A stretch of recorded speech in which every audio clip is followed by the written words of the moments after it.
ዛሬ በጭራሽ ማዳሞቻችን ማመን የሌለብን 5 ዋና ዋና ነገሮች በዝርዝር እንመለከታለን።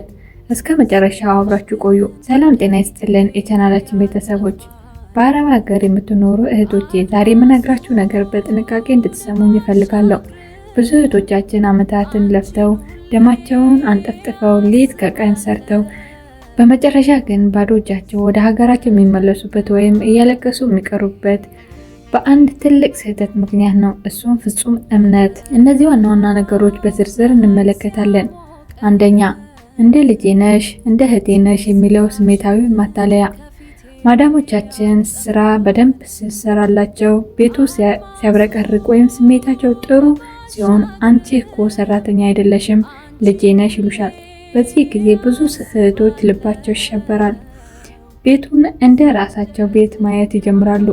በሰፊው ሲብራራ ይህ ትልቅ የስነ ልቦና ወጥመድ ነው። የቱንም ያህል ብትወደሽ አንቺ ለሷ ሰራተኛዋ እንጂ ልጇ አይደለሽም። ነገ አንድ ነገር ቢፈጠር፣ ልጄ ስህተት ቢሰራ ወይም ከአቅም በላይ የሆነ ችግር ቢፈጠር መጀመሪያ የምትጠብቀው የራሷን ጥቅም እንጂ ያንቺን አይደለም። ልጄ ነሽ የሚለው ተደልለሽ መብትሽን፣ እረፍትሽንና ክብርሽን አሳልፈሽ መስጠት የለብሽም። ግንኙነታችሁ ሁልጊዜም በስራና በአክብሮት ላይ ብቻ የተገደበ መሆን አለበት። ሁለተኛ፣ የደሞዝ ክምችት ሚስጥር እኔ ጋር ይቀመጥልሽ ማታለያ።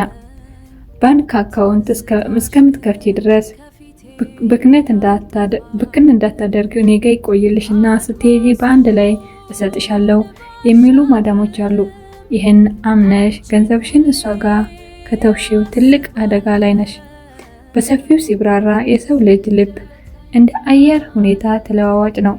ዛሬ መልካም የሆነችው ማዳም ነገ የሆነ ነገር ተቀየማ ምንም አልሰጠሽኝም ልትልሽ ትችላለች። ወይም ደግሞ ቤተሰቧ ውስጥ ድንገተኛ የገንዘብ ችግር ቢፈጠር አንቺ ሳታማክር ያንቺን ደሞዝ ልትጠቀምበት ትችላለች። ደሞዝሽ በየወሩ በምትፈልጊው መንገድ በእጅሽ ወይም በታመነ ሰው በኩል ወደ ሀገርሽ ባንክ ማስገባት አለብሽ። ገንዘብ የት ነው ብለሽ በየወሩ መጠየቅ መብትሽ እንጂ ነውር አይደለም። ሶስተኛ፣ የፓስፖርት እና የህጋዊ ሰነዶች አያያዝ። ፓስፖርትሽ ስጪኝ፣ በጥንቃቄ ሳጥን ውስጥ አስቀምጥልሻለሁ እንዳይጠፋብሽ የሚለው የተለመደ አባባል ነው። በሰፊው ሲብራራ በአረብ ሀገር ፓስፖርትሽ ማለት ያንቺ ነፃነት፣ ያንቺ መታወቂያ እና ያንቺ ህይወት ነው። ሰነድሽን ለሌላ ሰው አሳልፈሽ መስጠት ማለት ሙሉ በሙሉ እጅና እግርሽን አስረክበሽ በሰዎች ፍቃድ ስር መውደቅ ማለት ነው። ምንም እንኳን በእያንዳንዱ አገራት ህጉ ማዳሞች ፓስፖርት እንዳይይዙ ቢከለከልም በተግባር ግን ይወስዱታል።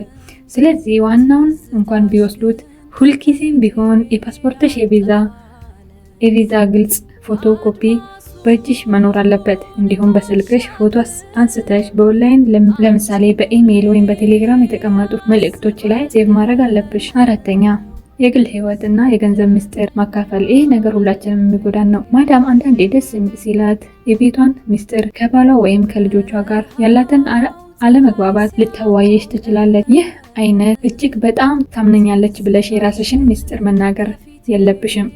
በሰፊው ሲብራራ እሷ የራሷ ህይወት ስታወራሽ፣ አንቺ ግን ስለ ቤተሰብሽ ደህንነት፣ በሀገርሽ ስላለሽ የቤት ወይም የመሬት እቅድ ወይም ደግሞ ከሌላ ቦታ ስለምታገኘው ትርፍ ገንዘብ በጭራሽ መናገር የለብሽም። ዛሬ በጥሩ ስሜት የሰማችው ሚስጥር ነገር ስትጣሉ አንቺ ለማጥቃት ደሞዝ አትፈልግም። ሀገር ቤት ይሄ አላት ለማለት ወይም ስምሽን ለማጥፋት ልትጠቀምበት ትችላለች። ብልህ ሰራተኛ ስራዋን ታውቃለች እንጂ አንደበቷን አትከፍትም። አምስተኛ፣ ስራውን ጨርሽና በኋላ ትተኛለሽ። የጤና መታለል። እንግዳ ስላለብኝ ዛሬ ይህንን ሁሉ ስሪና ነገ ሙሉ ቀን ታርፊያለሽ የሚሉ ተስፋዎች ብዙ ጊዜ ውሸት ናቸው። በሰፊው ሳብራራው የአረብ ሀገር ስራ አያልቅም። ዛሬ የደከምሽበት እረፍት ነገ አታገኙም። ማዳሞች ያንቺን የጤና አቅም አያውቁም። አንዳንዴም ግድ አይሰጣቸውም። ራስሽን ከመጠን በላይ በማድከም ለበሽታ አትጋለጪ። ጤናሽ ከጠፋ ማዳምሽ ከሌላ ሰራተኛ በሳምንት ውስጥ ትተካለች። አንቺ ግን ጤናሽን አጥተሽ ወደ ሀገርሽ ትመለሻለሽ። ስለዚህ ከአቅም በላይ የሆነ ስራ ሲሰጡሽ በአክብሮት አቅሜ አይፈቅድም፣ የአቅሜን ያክል እሰራለሁ ብሎ በልበ ሙሉነት መናገር መልመድ ያስፈልጋል። ውድ እህቶቼ ይህን የምላችሁ ማዳሞች ጥላቻ ወይም አመጻችሁን ለማለት አይደለም። ስራችሁን በታማኝነት በአክብሮትና በፍቅር ስሩ። ነገር ግን ትርሱ እናንተ ስደት የወጣችሁ ህይወታችሁን ለመቀየር ቤተሰቦቻችሁን ለመርዳት እንጂ ከመዳም ጋር የቤተሰብ ፍቅር ለመመስረት አይደለም። ስራችሁን ጠብቁ።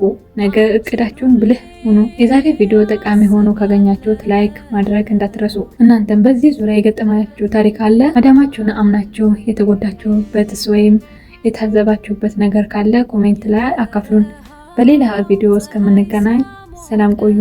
ቪዲዮን ከወደዳችሁ ላይክ፣ ሰብስክራይብ ማድረጋችሁን እንዳትረሱ። ትዝታሽ ግን ከፊቴ አልጠፋለኝ አድማሱን ባሻግርም አንቺን